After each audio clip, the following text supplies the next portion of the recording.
कश्मीर निपटा रहे हैं, उनसे निवेदन है कि मेरा नागालैंड खतरे में पड़ सकता है, कृपया करके बैठ जाएं। बहुत मन से आपने सुना। मैं किसी भी प्रकार की पाकिस्तान पर कविता नहीं सुनाऊंगा जैसा राजेश जी ने और गजेंद्र जी ने किया, क्योंकि मेरा मानना यह है कि करोड़ों की कविता 2 कौड़ी के देश पे क्यों खर्च की जाए। और पाकिस्तान पे मैं आपको 2 पंक्तियां सुनाता हूं। ये तो टेक्निकल लोग हैं गजेंद्र जी, ये बिना जब तक सिद्ध नहीं होता मानते नहीं हैं। इनके यहाँ तो E = MC² को भी सिद्ध करना पड़ता है। हाँ, मैं हाथ जोड़ लेता हूँ, खींच लो आप। नहीं, उत्तर प्रदेश से आया हूँ, वहां समस्या क्या है कि हाथ जोड़ना पड़ता है। पता नहीं विष्णुकांत शास्त्री जी कब शपथ दिला दें। लखनऊ में 99 मंत्री हैं साहब। लखनऊ जाओ तो देख के थूकना पड़ता है कि मंत्री जी पे तो नहीं गिर जाएगा। अभी ओम ने मुझसे पूछा, बोले यार 99 मंत्री तो विभाग कैसे बढ़ते होंगे, हमारे यहाँ तो MP में तो 22 ही हैं। अरे मैंने कहा तुम तेज नहीं हो, अभी बैकवर्ड लोग हो, यूपी की तरह फास्ट फॉरवर्ड नहीं हो। बोले कैसे? मैंने कहा जैसे तुम्हारे यहाँ एक वन मंत्री होगा। बोले है। मैंने कहा हमारे यहाँ वन में 5 मंत्री हैं, एक बबूल मंत्री, एक कीकड़ मंत्री, एक झाड़ मंत्री, एक खरपतवार मंत्री, विभाग है। मैंने कहा एक तुम्हारे यहाँ खेल मंत्री है? बोले हाँ है। मैंने कहा हमारे यहाँ 2 मंत्री हैं, एक खेल मंत्री, एक कूद मंत्री। कूद मंत्री वो है जो दूसरी पार्टी से कूद कर आया है और कहीं भी कूद कर जा सकता है। तो पाकिस्तान पर 2 लाइनें सुनिए आप। ये तकनीक से कविता लिखनी चाहिए। ये तो बड़े बढ़िया कवि हैं, लेकिन कई बार ऐसे कवि वीर रस के मिल जाते हैं कि मैं डर जाता हूं। आओ बेटा, आ जाओ। इसके मौलिक माता पिता जहां कहीं हो, उनसे निवेदन है कि अपने इस वर्तमान के आनंद से मुक्ति पाकर। यहाँ देखने के आया है कि कवि कविता पढ़ रहा है, माई की खड़ा है। आ जाओ। इतनी देर में दूसरा और आ गया। इतना तेज ग्रोथ रेट मैंने कभी नहीं देखा। और अच्छे डॉक्टर साहब, इसके माता पिता से निवेदन है कि इस वर्तमान के आनंद से निजात पाकर इस अतीत के आनंद को यहाँ से ले जाएं।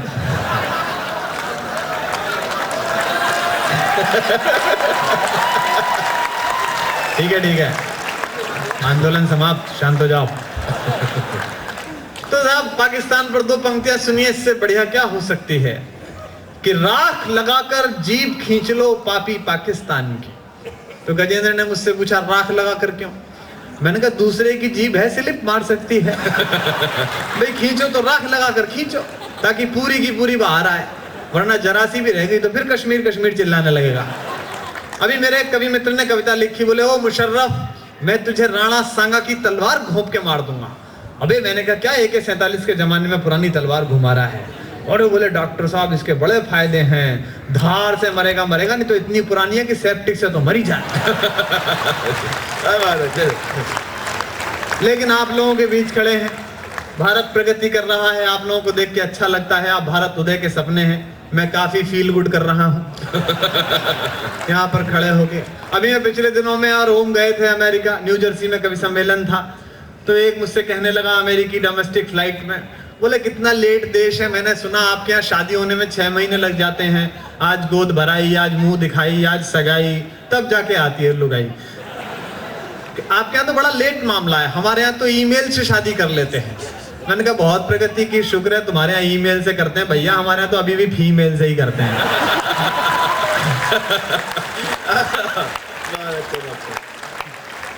लेकिन फिर भी काफी प्रगति हो गई है। ये परिसर तो मुझे ठीक लग रहा है। अभी मैं IIT BHU गया था, तो वहां कन्याओं ने जो वस्त्र पहन रखे थे उसे देखकर मैं बहुत प्रसन्न हुआ। मुझे लगा कि वस्त्रों का आकार जितनी तेजी से घट रहा है, उसके हिसाब से एक दिन बेस्ट ड्रेस डिजाइनिंग का अवार्ड भगवान को मिलने वाला है।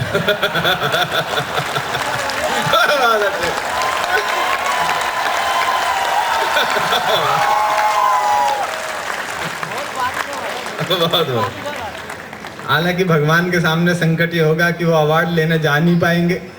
मैं इसीलिए तब से प्रार्थना में लगा हुआ हूँ कि यदि भगवान प्रसन्न हो गए और वर मांगने को कहा तो मैं तो कह दूंगा भगवान उस अवार्ड सेरेमनी में ही भेज दो बस आप। अब तो क्या मांगू। मैं आपको कुछ प्यार की बातें सुनाता हूँ, और मैं जानता हूँ ये वो उम्र है जब हृदय दुगनी गति से धड़कता है। उसी मस्ती के साथ आप सुनिए। वो चली गई, कह रही थी कि मैं जहाँ से आई हूँ अब पागलों का इलाज होता है। ऐसा नहीं है, मैं पंक्तियाँ पढ़ता हूँ, आह वाह करते रहिएगा।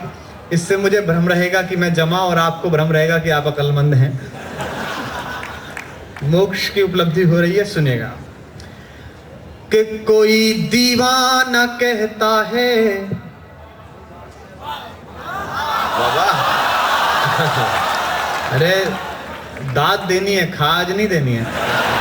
सुनेगा, मस्ती के साथ सुनेगा। इसका वॉल्यूम बढ़ा दो भाई, मेरा कम है। कि कोई दीवाना कहता है, कोई पागल समझता है। नौजवान दोस्त मेरा साथ दें। हाँ।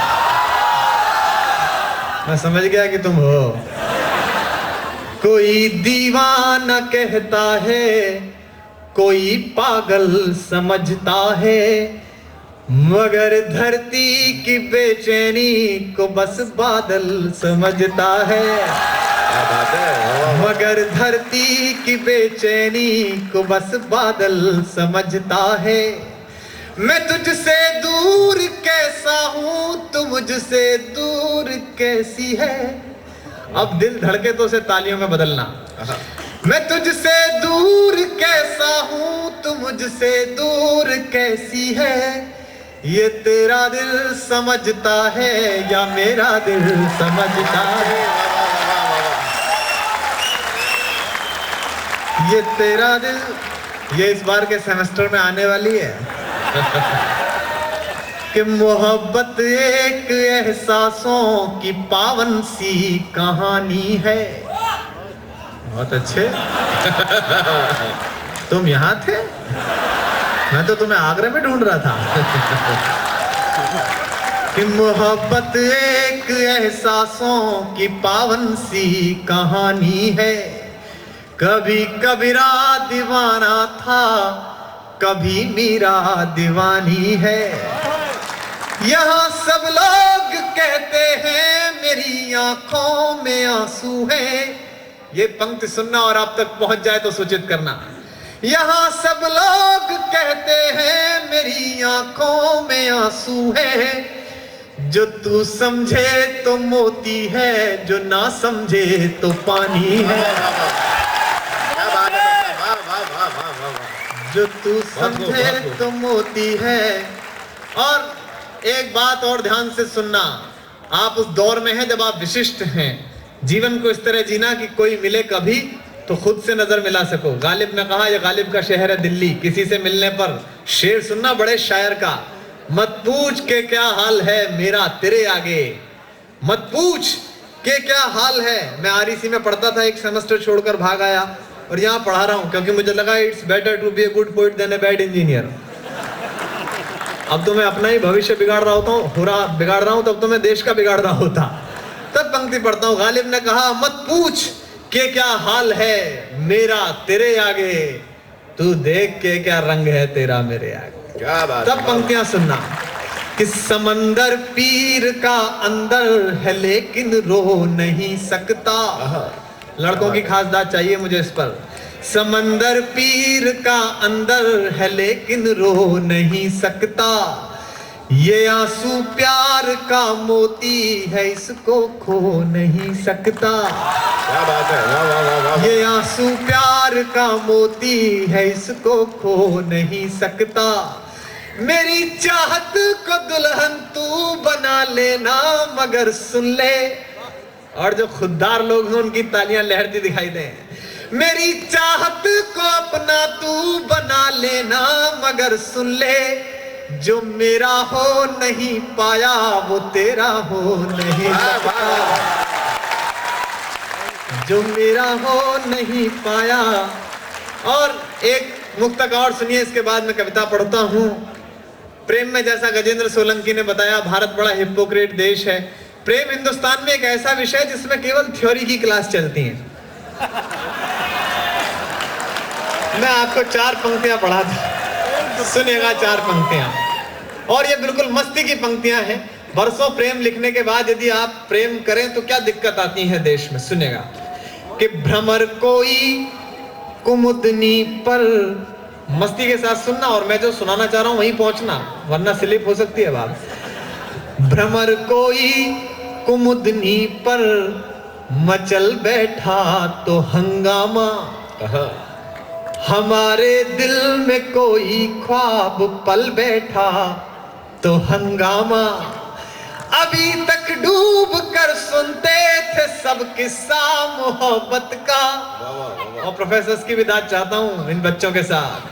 अभी तक डूब कर सुनते थे सब किस्सा मोहब्बत का, मैं किस्से को हकीकत में बदल बैठा तो हंगामा।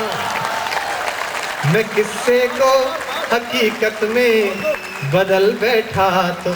एक प्यार की गीत सुनाता हूं, क्योंकि देखिए राजनीति की भाषा मुझ पे आती नहीं। अब राजनीति की भाषा इतनी घटिया हो गई है कि हम बोल भी नहीं सकते। दिल्ली में अभी चुनाव हुए तो मेरे भाजपाई और कांग्रेसी दो दोस्त लड़ पड़े एक दिन शाम को डिस्को में। तो वो भाजपाई बोले काहे की सोनिया गांधी, सोनिया गांधी क्या किया तुम्हारी सोनिया गांधी ने देश के लिए? तो बच्चे ही तो पैदा किए। तो भाजपाई बोला और तुम्हारे अटल बिहारी वाजपेयी वो भी नहीं हुए। वो आपस में उनकी ऐसी भाषा हो गई। तो इस पर क्या कविता लिखे? और अटल जी के लिए टिप्पणी की संदीप ने, मुझे अच्छा नहीं लगा। अटल जी 80 वर्ष के आदमी हैं, पूरे जीवन जिस आदमी को बहू नहीं मिली उसे बुढ़ापे में बहुमत मिला, ये उनकी खुद की उपलब्धि है। मुझे तो याद है अभी एक दिन अटल जी सोनिया जी के साथ सर्वदलीय मीटिंग में बैठे हुए थे, तो सोनिया जी ने कहा अटल जी ये पाकिस्तान बहुत गड़बड़ कर रहा है। आप जानते हैं सोनिया जी बहुत अच्छी हिंदी बोलती हैं। जब वो हिंदी बोलती हैं मुझे पता नहीं बाँचें कहाँ होती है लेकिन शरीर में खिल जाती हैं। तो बोली अटल जी ये पाकिस्तान बहुत गड़बड़ कर रहा है, आप इस पर हमला कर दीजिए। अभी पिछले दिनों सोनिया जी राजस्थान में प्रचार में गई तो भरतपुर में तो चित्तौड़ के राजा की जय बुलवा दी और चित्तौड़ में भरतपुर वाले की जय बुलवा दी। वो पर्चा बदल गया था। तो किसी ने कहा बोले मैडम ये तो गड़बड़ हो गई, आपने दूसरा राजा इस्तेमाल कर दिया। अरे बोले शट अप, जब मैं इटली से आके यहाँ राज कर सकती हूँ तो ये 300 किलोमीटर चल के राज नहीं कर सकता? क्या दिक्कत है इसमें? तो उन्होंने कहा कि अटल जी ये पाकिस्तान बहुत गड़बड़ कर रहा है, इस पर हमला कर दीजिए।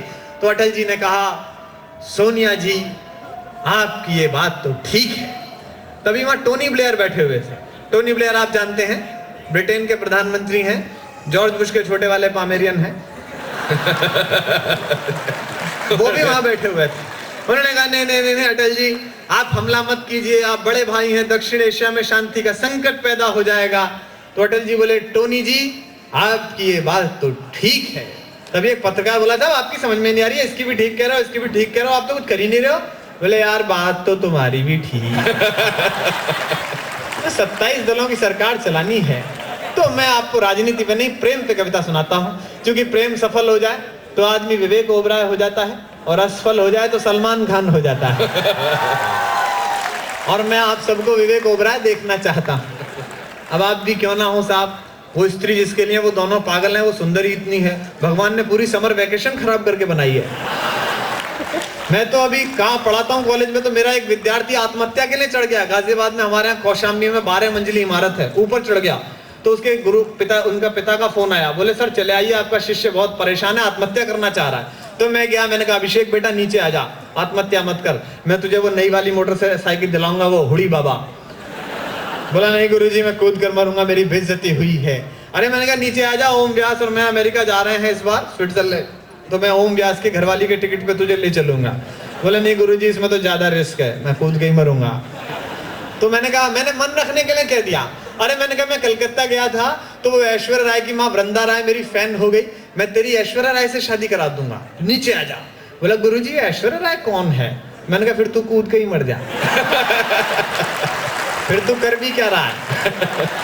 मेरा कई बार मन करता है कि मैं गजेंद्र सोलंकी को उस वाली बिल्डिंग पर ले जाऊं, लेकिन डर ये है कि ये भी हो सकता है कि ये वहीं रहे और मैं नीचे आ जाऊं। ये शरीर का मामला है। तो मैं एक कविता सुनाता हूं आपको, मोहब्बत में सच की कविता, और इसमें दिल धड़के आवा मिले। पहली पंक्ति से जुड़िए, आपको मेरा नाम याद नहीं रहेगा, ये कवि सम्मेलन याद नहीं रहेगा, लेकिन इस कविता का शीर्षक पगली लड़की याद रहेगा। इसका एल्बम भी जल्दी आएगा और इसे अब पहली बार मुझसे सुन लीजिए, अगली साल तक ये पहुंचेगी बात आपको सुनेगा। मावस की काली रातों में दिल का दरवाजा खुलता है। ये ऐसे जैसे मैं आपके बारे में बात कर रहा हूं, चाहे T5 में रहते हो चाहे बॉय हॉस्टल में रहते हो। मावस की काली रातों में दिल का दरवाजा खुलता है, जब दर्द की प्याली रातों में गम आंसू के संग घुलता है। जब पिछवाड़े के कमरे में हम निपट अकेले होते हैं। मुरारी बापू की कथा की तरह मत सुनना, आह वाह करते रहना। जब पिछवाड़े के कमरे में हम निपट अकेले होते हैं, जब घड़ियां टिक टिक चलती हैं, सब सोते हैं, हम रोते हैं। जब घड़ियां टिक टिक चलती हैं, सब सोते हैं, हम रोते हैं। जब बार बार दोहराने से सारी यादें चुक जाती हैं, जब ऊंच नीच समझाने में माथे की नस दुख जाती हैं। पंक्तियां सुनना और अगली दो पंक्तियों पर जितने भी लोग हों सबके हाथ खुलते हुए देखना चाहता हूं। जब ऊंच नीच समझाने में माथे की नस दुख जाती हैं, तब एक पगली लड़की के बिन जीना गद्दारी लगता है, और उस पगली लड़की के बिन मरना भी भारी लगता है। मावस की काली रातों में दिल का दरवाजा खुलता है, जब दर्द की प्याली रातों में। मैं अध्यापक का बेटा हूं, मेरे पिता विश्वविद्यालय में पढ़ाते थे, अब मैं पढ़ाता हूं पिछले 9 साल से। अध्यापक दोष दर्शन करता है, उसको हर समय लाल घेरा दिखाई देता है। वो मेरे यहाँ एक अंग्रेजी के टीचर थे, उनकी लड़की अपने प्रेमी के साथ चली गई, तो मैं शाम को सांत्वना प्रकट करने गया। मैंने कहा गुरुजी बड़ा दुख हुआ कि रेखा ने आपकी बात नहीं मानी और वो प्रेमी के साथ चली गई। तो गुरुजी बोले बेटा दुख इस बात का नहीं है, दुख इस बात का है कि 7 साल ग्रामर पढ़ाई, 3 पेज का लेटर छोड़ के गई है, उसमें 4 स्पेलिंग मिस्टेक उनकी यही चिंता है। सुनिएगा, जो अध्यापकीय परिवेश से जुड़े हुए लोग हों, शुद्ध कविता सुनिएगा। मैं भारत के सबसे तेज और फर्टाइल ब्रेन के सामने खड़ा हूं, इसलिए ऐसा ना लगे कि हिंदी की कविता सिर्फ ठहाके की कविता है। हिंदी की कविता के पास कुछ है, और पहुंचता हो तो मुझे सूचित कीजिएगा। सुनेगा, तब एक पगली लड़की के बिन जीना गद्दारी लगता है, और उस पगली लड़की के बिन मरना भी भारी लगता है। जब पोथे खाली होते हैं, कविता पहुंचे तो सूचित करें।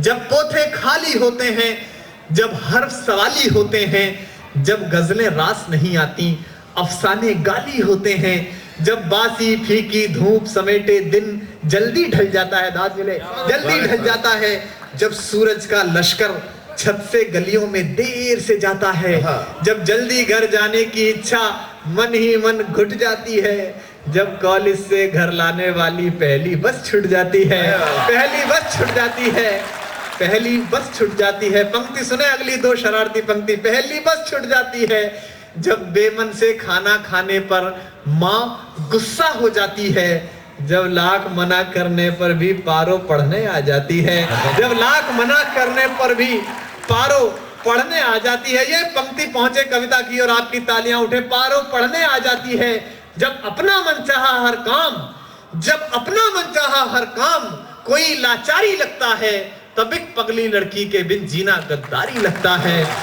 और उस पगली लड़की के बिन मरना भी भारी लगता है। अगला बंद कुंवारों को समर्पित है और कामयाब कुंवारों को समर्पित है।